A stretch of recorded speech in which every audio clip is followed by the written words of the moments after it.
Hello बच्चों, हमने शुरू किया था एक टॉपिक जिसका नाम एक चैप्टर शुरू किया था जो क्लास 7th की ज्योग्राफी का है, जो पहला ही चैप्टर है जिसका नाम है एनवायरनमेंट।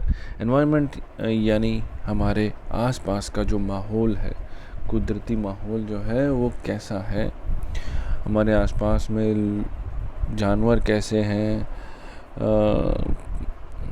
बर्ड्स कैसे हैं, पेड़ कैसे, पौधे कैसे हैं, जड़ी बूटियां हैं, मकान कैसे हैं, ये सब जो है हमारे एनवायरनमेंट के ऊपर डिपेंड करता है। हम उस हिसाब से चलते हैं।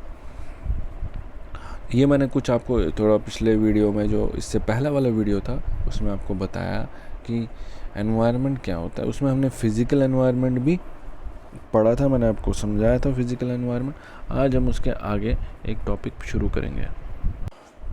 तो वो टॉपिक क्या है आज 3rd नंबर का, वो है बायोलॉजिकल एनवायरनमेंट। बायोलॉजिकल एनवायरनमेंट क्या होता है?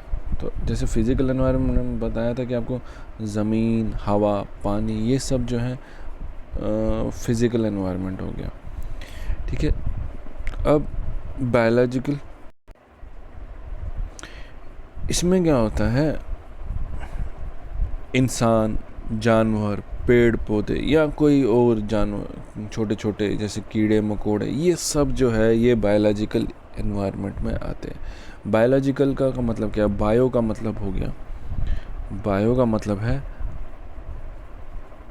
लाइफ, लाइफ है, लाइफ, बायो का मतलब है लाइफ। तो जहाँ लाइफ है तो उससे क्या हम कंटैक्ट मतलब समझते हैं, कनेक्ट करते हैं, वो है बायो। जहाँ पे जान हो, जहाँ पे कोई लाइफ हो, उधर होते हैं ह्यूमंस, एनिमल्स, प्लांट्स या इंसेक्ट्स, ये सब जो आते हैं ये लाइफ में आते हैं। ठीक है। फिर ये जो फिज़िकल और जो बायोलॉजिकल कंपोनेंट्स है, फिज़िकल और जो बायोलॉजिकल, ये एक दूसरे के ऊपर दारोमदार है, एक दूसरे के ऊपर डिपेंडेंट है। ये दोनों एक दूसरे के बिना नहीं चल सकते हैं। चल क्या सकते हैं? काम नहीं कर सकते। अगर हवा नहीं होगा, अगर हवा नहीं होगी तो इंसान नहीं होंगे या जानवर नहीं होंगे। पानी नहीं होगा तो इंसान नहीं होगा। वहीं अगर हाँ, जानवर नहीं होंगे, पेड़ पौधे नहीं होंगे, तो पानी वानी का भी कोई मतलब नहीं होगा। तो और इनको क्या हम अलग नहीं कर सकते, एक दूसरे से अलग बिल्कुल भी नहीं कर सकते। They can not be separated all together, इनको हम बिल्कुल भी अलग नहीं कर सकते। और ये अपने साथ एक दूसरे के साथ ऐसे जुड़े हुए हैं कि हमेशा एक दूसरे के साथ इंटरेक्ट करते हैं, काम करते हैं, बात करते हैं। कैसे हम 24 घंटे हवा लेते हैं, सांस छोड़ते हैं, सांस लेते हैं, वैसे ही पेड़ पौधे भी करते हैं। पेड़ पौधे क्या, धूप वहाँ ज़मीन में लगे हैं, उन ज़मीन से वो अपना खुराक लेते हैं। ऐसे ही ये 24 घंटे ये काम चलता है।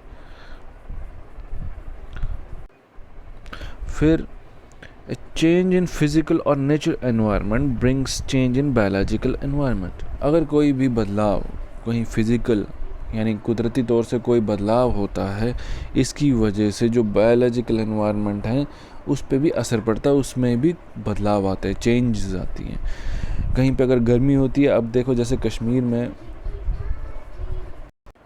तो हाँ, कश्मीर में जो ये जैसे आप देखते हैं, जब सर्दी आती है तो हम मोटी मोटी कम्बलें लेते हैं, फ़ैरन पहनते हैं, कांगड़ियाँ लेते हैं या हीटर के सामने बैठते हैं, जो भी हमारे पास जो गर्म। वहीं जैसे ही थोड़ा मौसम बदलता है, गर्मियाँ आने लगती है, तो हम ये सब अलग कर, हम हटा के रख देते हैं। हम सिर्फ पतली कंबल का इस्तेमाल करते हैं, या हमारे ये सब जो गर्म जैसे होती है, गर्म वाली चीज़ें जो होती है, जो मतलब जो हमें गर्म रखे, वो हम उसका यूज़ ही नहीं करते, इस्तेमाल बिल्कुल भी नहीं करते हैं। हमें फिर धूप अच्छी लगने लगती है, हम फिर धूप में बैठने लगते हैं, तो धूप में खेलने लगते हैं। ये फ़र्क होता है जब एनवायरनमेंट हमारा बदलता है, जब कुदरती तौर से हमारा जो एनवायरनमेंट है, हमारे जो माहौल है या एक हिसाब से क्लाइमेट है, ये बदलता है, तो हम ये इसका जो डायरेक्ट असर हमारे ज़िंदगी पे भी पड़ता है। क्योंकि अगर मान लो अगर सर्दी नहीं पड़ेगी तो हम मोटे मोटे स्वेटर या जैकेट ये क्यों पहनेंगे? सर्दी पड़ रही है, इसी वजह से हम स्वेटर, जैकेट या फेरन या कुछ और पहनते हैं।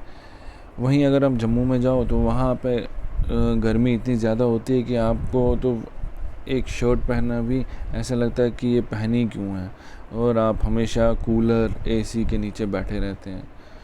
तो ये मौसम के हिसाब से या कुदरती तौर से जो माहौल जो बनता है उस हिसाब से असर पड़ता है किस पे, चाहे वो फिर इंसान हो, जानवर हो, पेड़ पौधे हो, उनके ऊपर असर पड़ता है। तो उम्मीद करता हूँ आपको एक छोटा सा टॉपिक समझ आएगा। जो बायोलॉजिकल एनवायरनमेंट है ये इतना अहम है कि हम अपने आस पड़ोस में रोज़मर्रा की ज़िंदगी में हम देखते रहते हैं, मगर हम इसके ऊपर ध्यान नहीं देते। तो आप जब ये वीडियो देख लोगे, समझ जाओगे, तो उम्मीद करता हूँ आप अपने आस पड़ोस में कुछ बदलाव, कुछ चेंज देखोगे और आप ये महसूस ज़रूर करोगे। थैंक यू बच्चों, उम्मीद करता हूँ आपको मेरा ये वीडियो पसंद आया होगा।